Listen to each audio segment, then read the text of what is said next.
It is hard to tell why the long tail cast-on method is so popular. Is it because it is easy, or because the edge formed by this cast-on is firm and moderately stretchy, or because it is one of very few ways mentioned in most vintage and modern knitting books? We would never know the exact reason, but we could be absolutely certain that it is a great way to cast on stitches that works for most knitting projects. As the name suggests, this cast-on requires a long tail. We discussed a few reliable ways to estimate the length of the tail in a tutorial that you will find at tenroseaday.com/yarn-tail. Over the years, knitters developed at least 3 variations of this versatile cast-on. In this tutorial, we'll take a look at them one by one.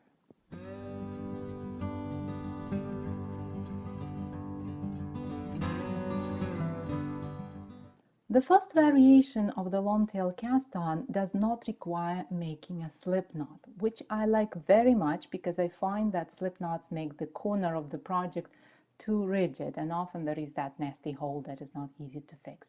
So here's how this variation works.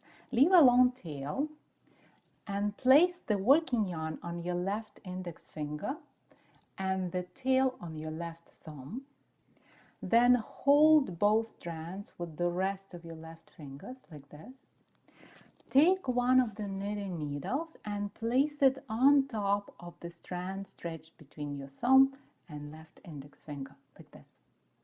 Then push the strand a bit down, creating kind of a V shape. And now we are ready to cast on stitches. Insert the tip of the right needle from the bottom up into the loop that is at your left thumb. Then pick the working yarn, the strand that comes from your index finger, from right to left, like this, and pull this strand through the loop, like this. Then take the thumb out and into the space between two strands, and pull the yarn to close the loop at the bottom of the stitch. With this variation of the long tail cast-on, we cast on 2 stitches at once just for the first time. From now on, we'll be adding 1 more stitch every time we repeat these steps. So let's do it. We go into the loop from the bottom up, then we pick the yarn, pull this yarn through the loop, then take the thumb out into the space between the strands and pull the yarn to finish off the stitch. And let's do it again. 1, into the loop, 2, pick the strand and pull it through, 3, pull the yarns to finish off the stitch. And keep going until you cast on as many stitches as you need for your project.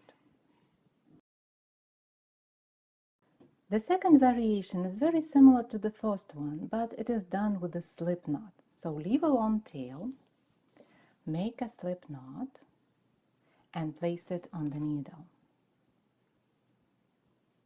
Hold that needle in your right hand while you place the working yarn on your left index finger and the tail on your left thumb, like this, and hold both strands with the other 3 left fingers.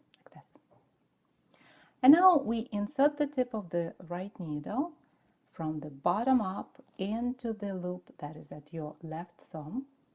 Then pick the strand from right to left, pull it through the loop, take the thumb out into the space between the strands and pull the yarn to close the loop at the bottom of this new stitch. Let's do it again. Go into the loop, pick the yarn, pull it through, finish off the stitch. And keep repeating these steps until you get as many stitches as you need for your project.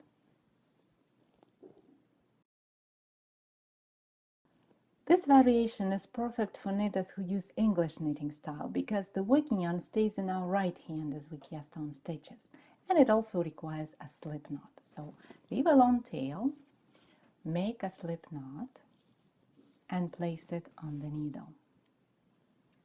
Then hold this needle in your right hand And also hold the working yarn in your right hand any way that you find comfortable. I usually wrap it around my pinky like this. Then hold the tail with the 4 of your left fingers like this. Basically clench it in a fist. Place the left thumb to the back of the strand stretched between your fist and your needle. Then wrap this strand around the thumb like this, creating the loop. And now we are ready to cast on stitches. Insert the tip of the right needle from the bottom up into the loop that is at your thumb like this. Then hold the needle while you are wrapping the tip of the right needle with the yarn counterclockwise, same way as we do when we knit a stitch.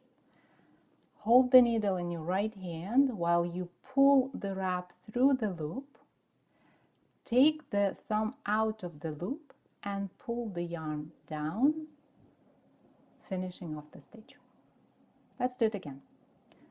Thumb to the back of the strand and around it.